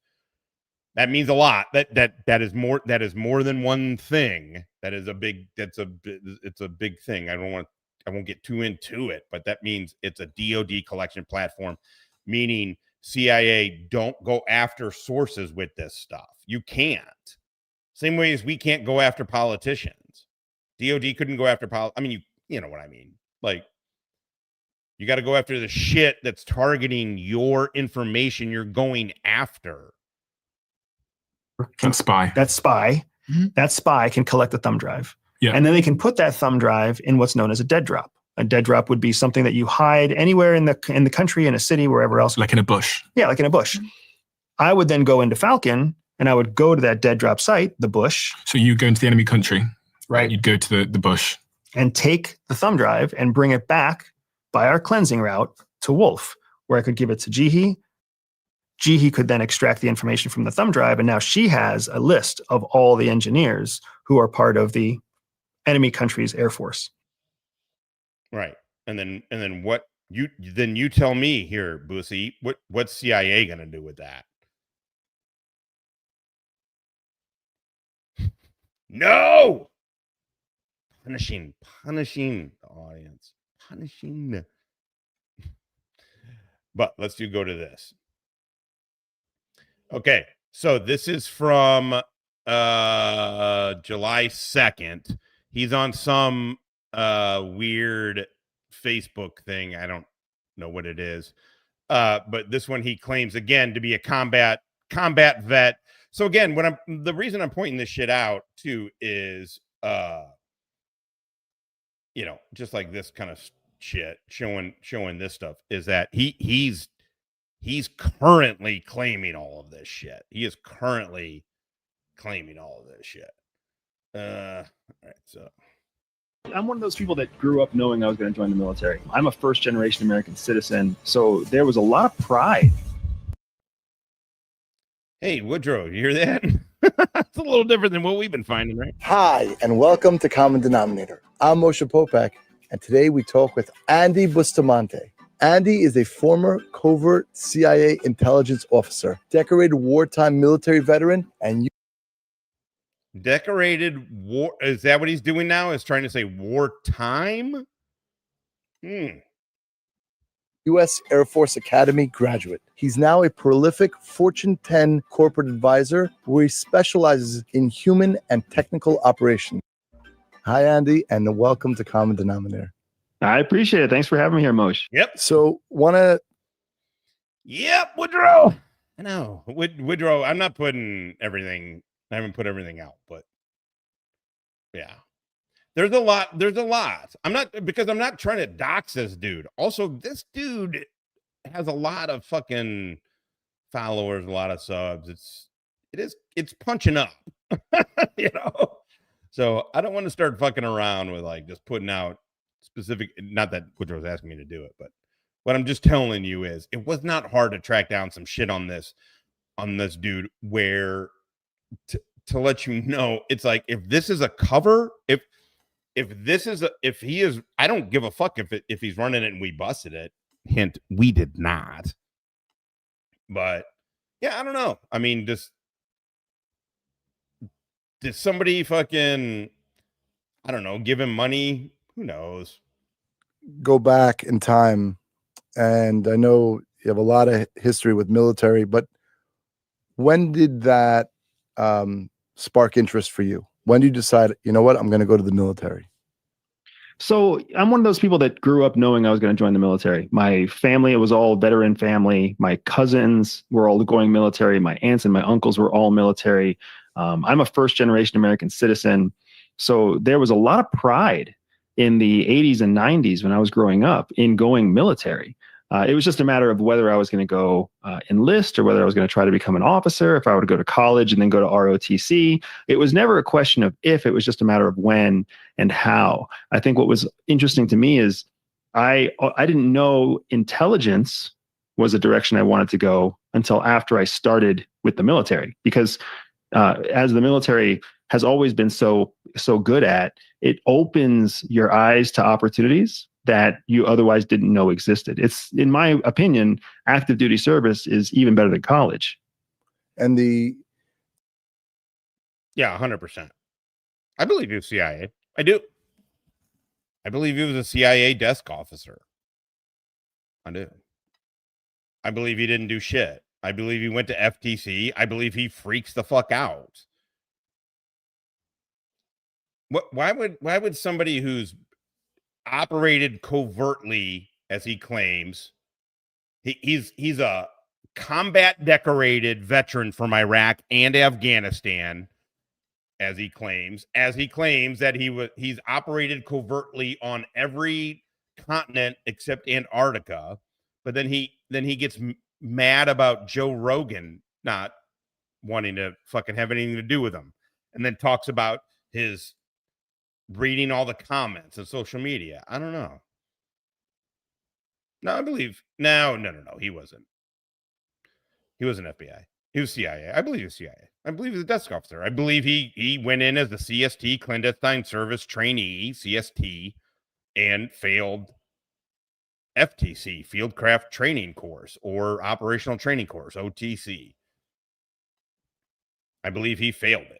And then they made him a staff officer, a desk officer, and he started coming up with I don't know what happened after that, but that's it. I believe that's all he did. And you ended up enlisting for the Air Force. Why the Air Force? What was that? So it's funny. I was applying to multiple academies. I went to an academy, which is one of the government-funded universities that are run by the military. So I applied to the Naval Academy, I applied to West Point, I applied to the Air Force Academy, and it just so happens that the Air Force Academy offered me two things. They offered me a fast acceptance letter, and they took me the farthest away from home. And I really didn't want to stay in Pennsylvania, and I really didn't want to stay in the Northeast. Okay. Where'd it go? I mean, again, you could say like, okay, well, he's lying about, he didn't want to put his shit out there, right? On this account. But then again, he claims all over the place that he was CIA.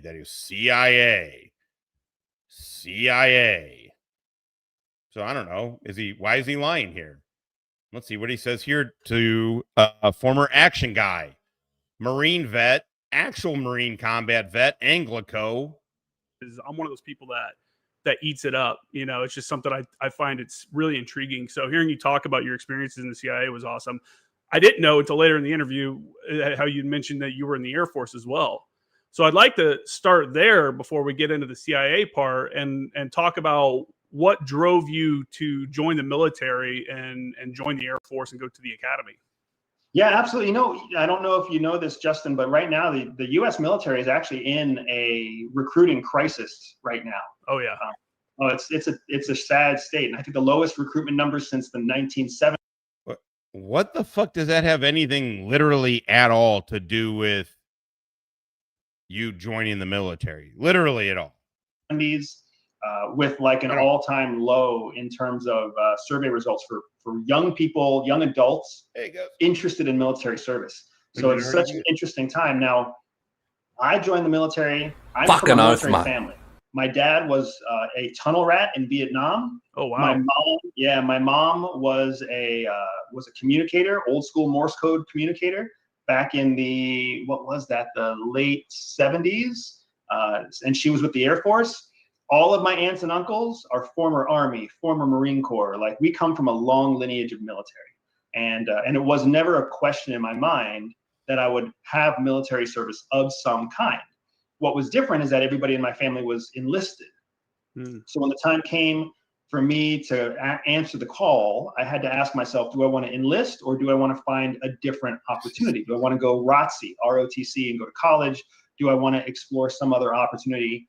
And then that's where I discovered the existence of these military academies, which I know it's silly in hindsight, but there's a lot of people out there who don't know that the military academy system even exists at West Point or at Annapolis or in Colorado Springs. Mm-hmm. So answering the call was easy for me. I wanted to do it. It was something that my family had done before me. I recognized intrinsically the benefits of becoming a military member, the travel, the training, that's a great. I recognize intrinsically. Shut up. All right. This is from 2 years ago. There is no American veteran who's a parent right now who isn't asking themselves the question of whether or not they want to encourage their child to go into uniformed service. Nazi. Right. Because the veterans, more than anybody else, understand what it's like to actually raise your hand and volunteer to serve your country, and then not be used for what you think is the best interest of the country. Yeah. To go again. What a sanctimonious douchebag. It's the same as Todd. How dare you not use me to my worth? We found that you aren't worth a shit. Unbelievable. Off and do what it's like to actually raise your hand and volunteer to serve your country, and then not be used for what you think is the best interest of the country. This is what I'm talking about. You ego up this motherfucker, and he's telling lies like a son of a bitch. I bet you look, he is clearly a smart dude. and he's got some skills. He's fooled people. Obviously, he's fooled people. He's a quick talker. If you don't pay that much attention to him, the weird part with him is that he is literally on everything all the fucking time.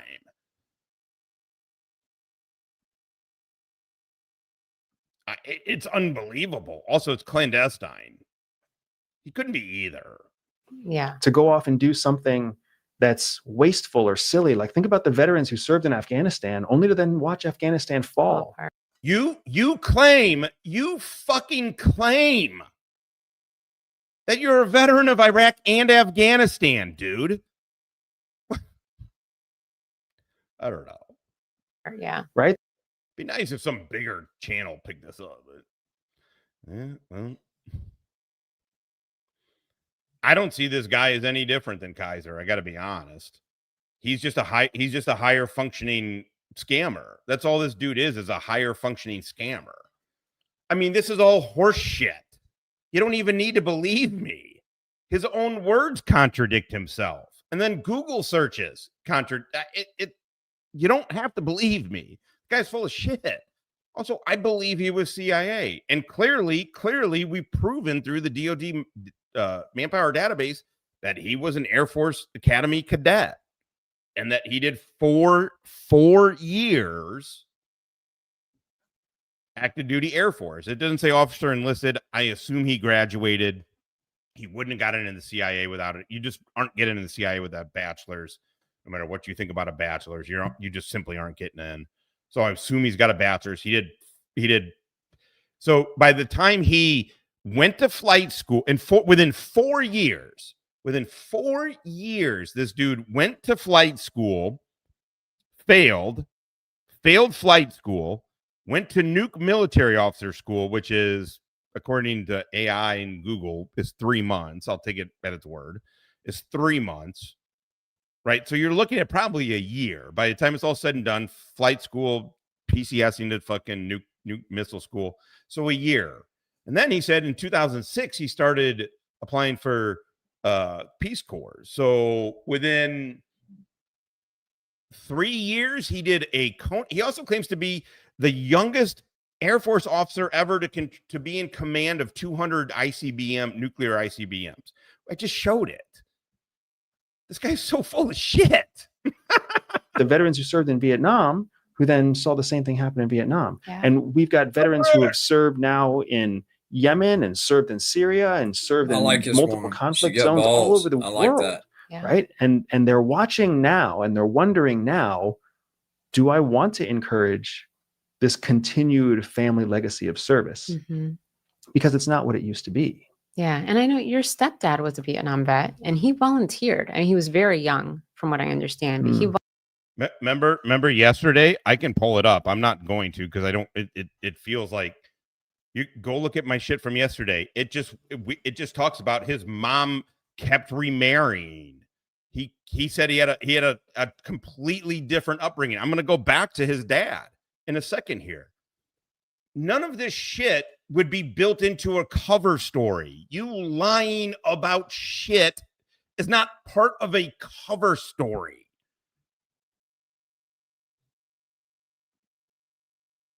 It's a good question. I don't know. I'm starting to get the feeling that this guy's full of shit. volunteered to go twice in and be a tunnel rat, right? A tunnel rat in Vietnam, yeah. So did he? And then your mom served in the Air Force as well? Every aunt, every uncle I had served in the military. All served. And so what was the conversation like in your house as far as, was there support? Like, did they talk about it? Like, did you grow up with the idea that it's great? My sisters did that. Well, when my mom was still alive, she took my sisters to go do that. Great to serve. I'm going to serve too. It was a practical decision for us. Like my dad saw some of the nastiest stuff in Vietnam. Yeah. But I also think he wasn't necessarily in the right mental place. He, just like you said, he was young. He was one of those kids. Yeah.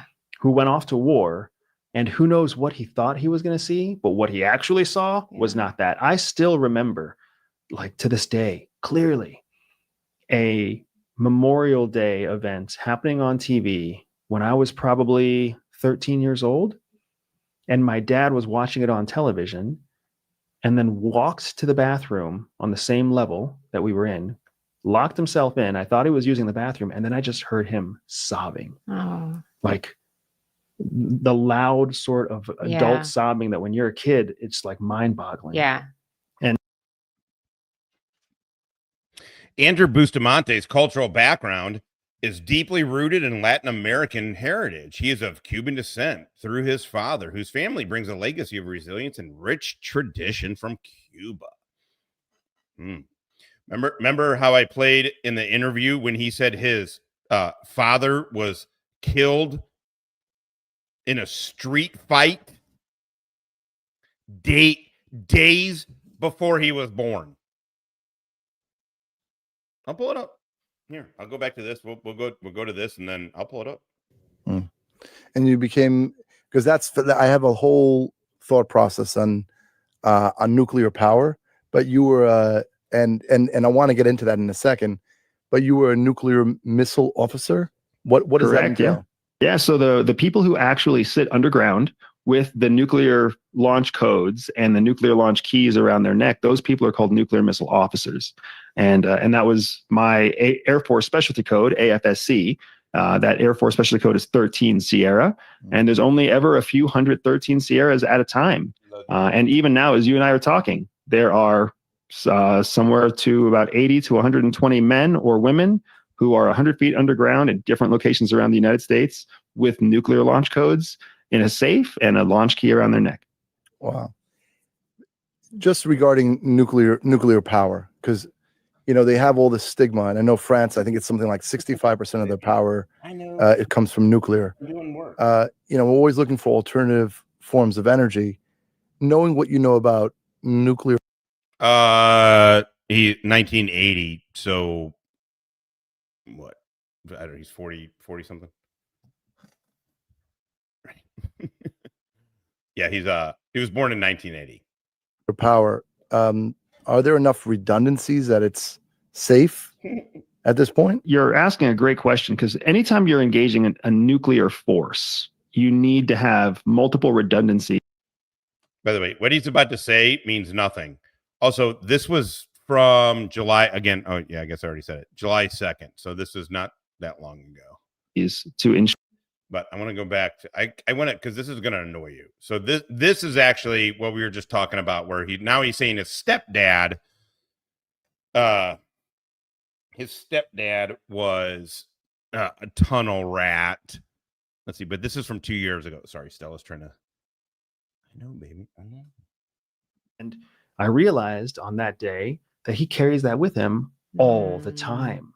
Yeah. Right. And he's just one of tens of thousands of veterans who go through that experience. And now when you are somebody who has lived through that and you have your children of your own, you're asking yourself the question, like, do I want to encourage them to go down that road and do the same thing? My family didn't encourage me to be a soldier to serve our country. They encouraged me to be a soldier to find opportunity to get out of.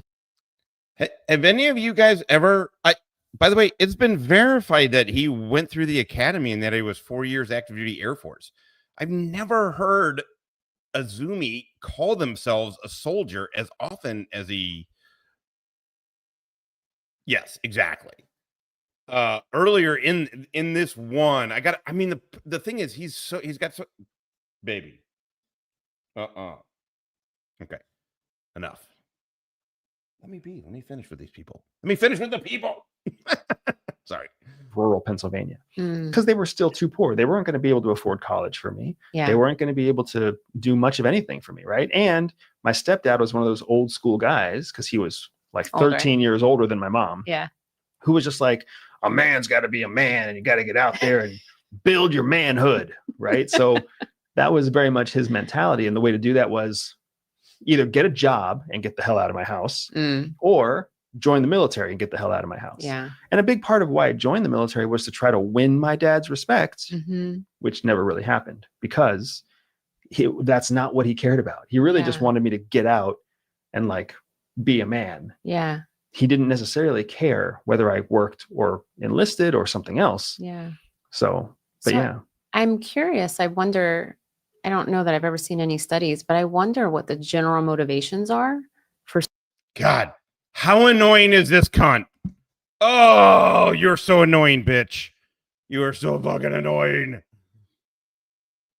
It's weird. It's not only that you don't, by the way, it's not only that you don't refer to yourself as a soldier, it's that you are not a soldier.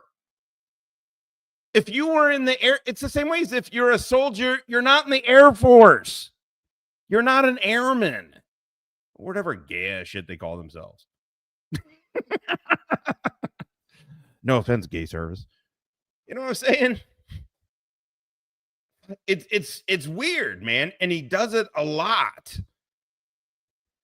I mean, part of me is like, I wonder if CIA just made up this fucking cover for him and then he just doesn't understand shit.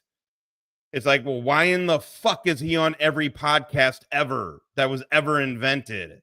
Yeah, this is his wife. She's a bitch. Oh God, she's annoying. You can just feel it.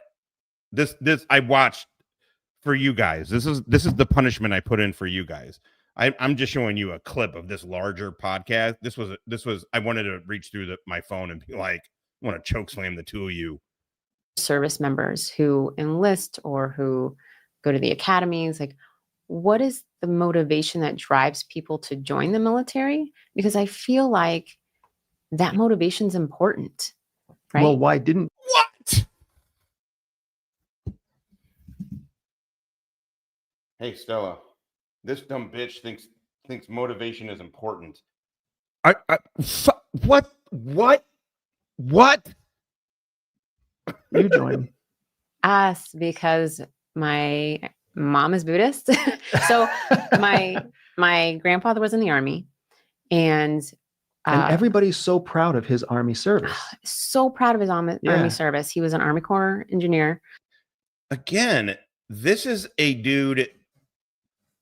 Here, let's just go to this real quick. My teachers and my professors and my peers, and understanding how I viewed the world and how the world viewed me gave me an incredible advantage that the CIA knew I needed in order to operate as a solo operator in the field.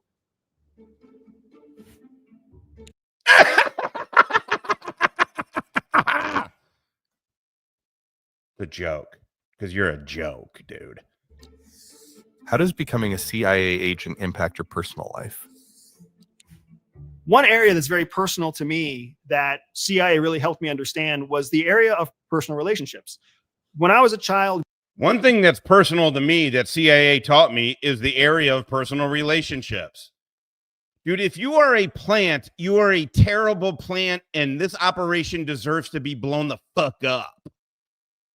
It's hard to explain how little people fucking believe this guy or trust this guy. Like, even if they think growing up in a house where my father had died early and my mom remarried multiple times. Oh, that's crazy. I thought his stepdad was a who he learned everything from, who's a man's man, was a tunnel rat in Vietnam. Viet fucking Nam, if he went to language school.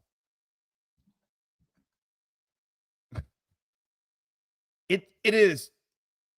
I know. I am kind of wound up. Like, unnecessarily. Totally unnecessarily. I don't know. It's just so annoying.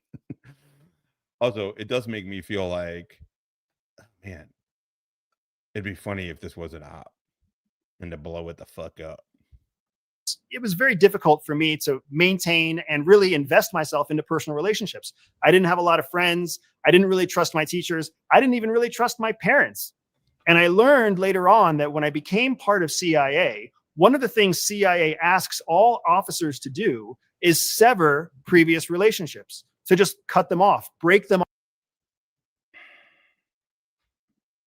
Tell him Derek Savage, say you're a liar. Yeah, that's 100% not true. Off. Stop investing in them, because when you drag the past into your future, you leave yourself open to vulnerability. Where I anticipated that my peers at CIA would have a hard time turning off all those old relationships, canceling old college friends, getting away from their cousins, getting away from their parents.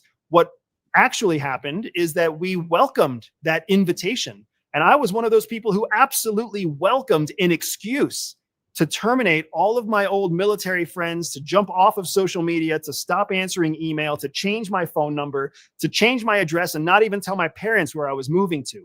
It was this welcomed opportunity to reset life and have a plausible, explainable reason for yourself that's justifiable, because you're going to go invest your life into keeping Americans safe. What better justification? What better justification? Again, what better lie to tell people?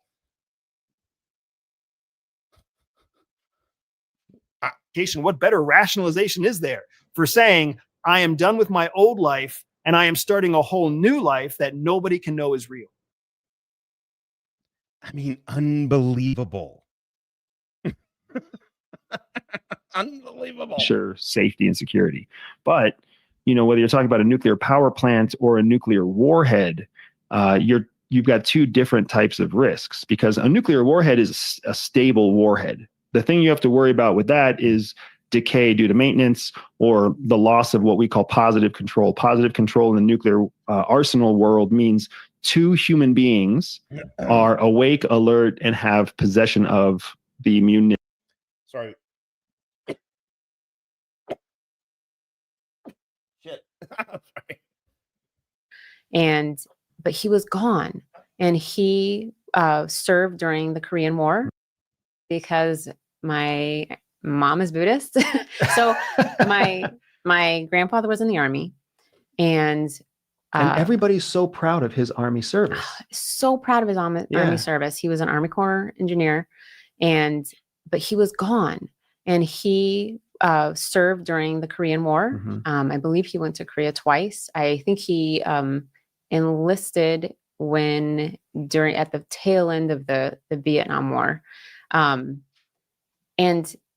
it really impacted. My mom is one of four, and it really impacted the family, his absence.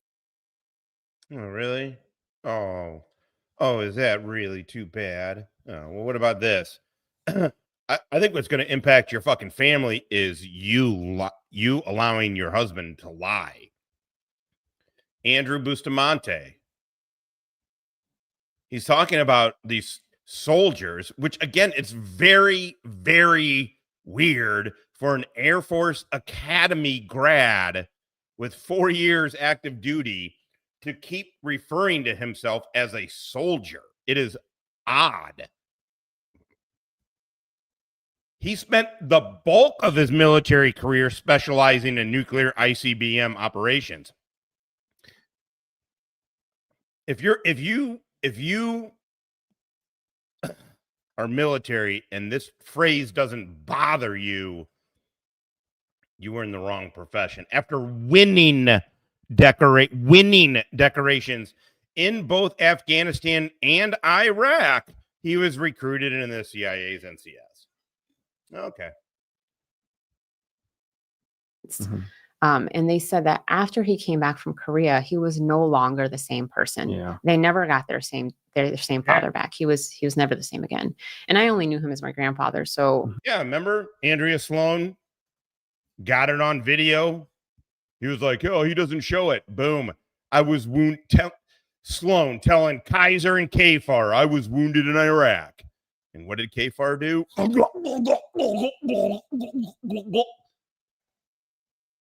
The only non-lying vet of those three, and Kafar's the dorkiest. Fucking K-vet. I don't fully understand what that means. He was always wonderful to me. Yeah. But they said there was this fundamental shift, and my uncle joined the army to try to gain favor with his father, who had been in the army, but my mom was adamant that we would never join the military. None of her children would join because they're Buddhists and they're pacifists, and war is wrong. And as I've By the way, Woodrow's in here. He can, back up his information that's given me, but his research, people's research has shown Nobody can find where you two dipshits fucking got your degrees from, by the way. Like your advanced degrees.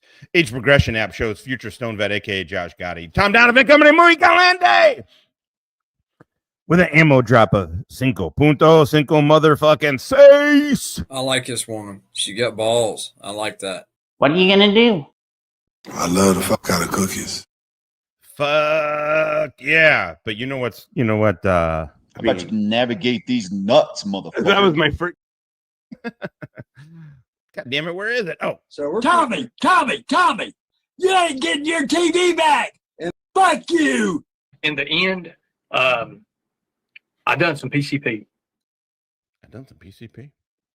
Always seen the importance of having a military, and I completely respect the people who serve because they are giving up all of their rights, their life. They're dedicating it to protecting the nation. And just like you said, they don't have a say in where they're sent. Yeah. Somebody says, this is important. This will protect our nation, and we need you to do it. If you like this short clip, make sure you fucking suck a dick. Make sure you believe anything anybody says on the internet. Wait. Okay, did you send it already? Because I'm looking at it. I'm not seeing it. But for some odd reason, sometimes your shit ends up like in weird spots. It's funny. Like where instead of like being up top. Oh, I realized I put you in a I hate you email category. No. Yeah, hit that like button, everybody. Do me a favor. Hit that like button. I don't promote that shit enough. Or boo, fuck this downer. Hey, he doesn't have he's the only reason he's calling this dude out is because he doesn't like how much better his hair is than SV's. That didn't make much sense, but follow me. Oh, he is annoying as fuck. Fitness, the community, the camaraderie, even to this day, we're having this conversation because we're vets. Like this is not a conversation other people get to have. For sure.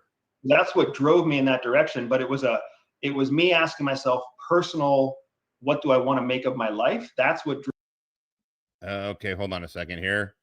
We got it looks like he was is that from Florida State University? Is that what I'm understanding there?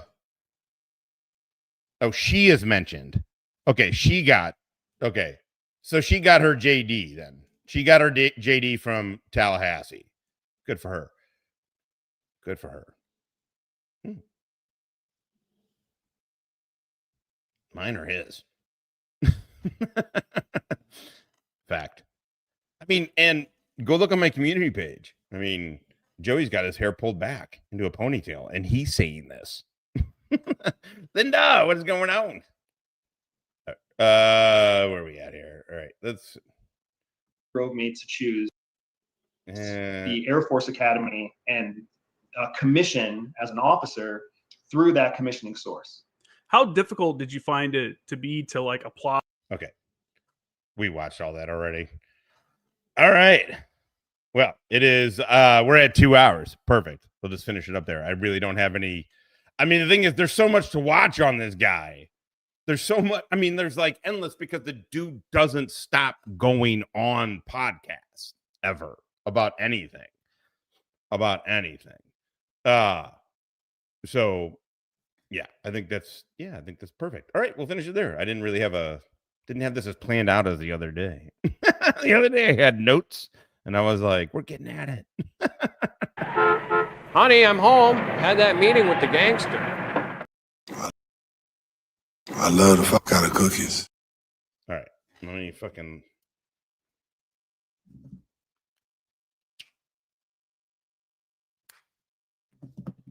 All right. Mizzou beat KU today. That was fucking great, by the way. NFL, I don't really follow the NFL that much, but go Bills. I like the Bills. Per usual. Hey, I think you need a tie for this brief. I think I'm gonna wing it. Dork. All right, you guys be good. Go check out Former Action Guys. He's a Marine, and by all accounts, a real Marine who did real cool shit, who was a forward observer for Anglico. It sounds like he did some fucking cool ass shit. I believe him. Support dudes like him. Oh, fuck yeah, you did. Hell yeah. Word. All right. Enjoy your Saturday, everybody. Later. I want you to take the Frankenstein shit, the deer shit, the green monster, the bling, and the bling bling. And I want you to roll it all into one joint. Which kills. Here. I'm good. Racist. No one's ever been brave enough to try that. One man is. Roll it. Not feeling super confident about this plan. Here. Racist. I'll smoke it with you, bro. We'll go to the loony bin together. I don't give a fuck.